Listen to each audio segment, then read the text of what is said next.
One area I think Australia is showing very strong leadership in is the implementation of the National Disability Insurance Scheme.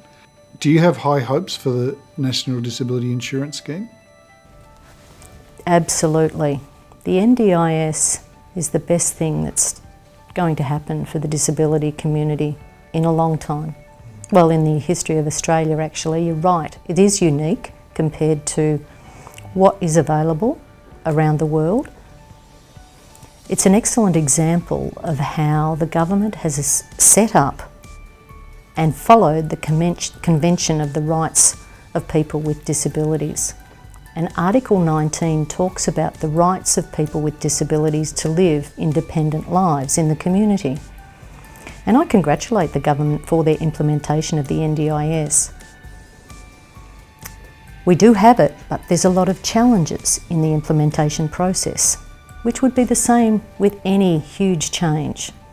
There are those challenges, and I think we need to make sure that we keep committed, motivated and funded appropriately to see that the NDIS can achieve what it set out to achieve. I'm very pleased too that most Australians have been accepting. They know it's the right thing to fund it.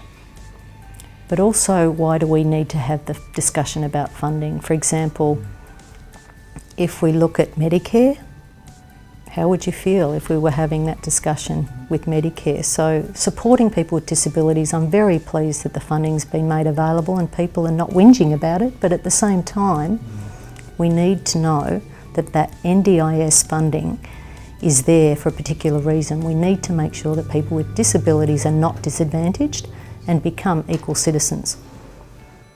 Yet at the same time, the NDIS brings some different challenges. One I'm aware of is in the philanthropic sector, where there's a thought now that government has sorted out disability, that there's lots of money for it, so therefore people don't need to support through philanthropic activity or donations or support. And I know it's impacting organisations like ours and others. Are you seeing that as a problem?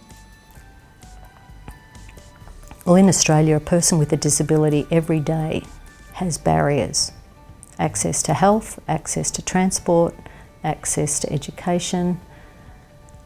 And those challenges won't be resolved completely by the NDIS. However, at the same time, we need governments to understand that funding all of those other areas of life, so health, transport, access to services, is important. And the NDIS will support people to become independent. However, at the same time, they might need to travel from A to B. And we need to make sure that transport is accessible. And we need to make sure that buildings are accessible and well monitored. So the NDIS is one very small part of the big picture for people who live with a disability. So the Commonwealth and state governments need to understand that full funding, sure, with the NDIS, but there is also philanthropic funding that can also assist.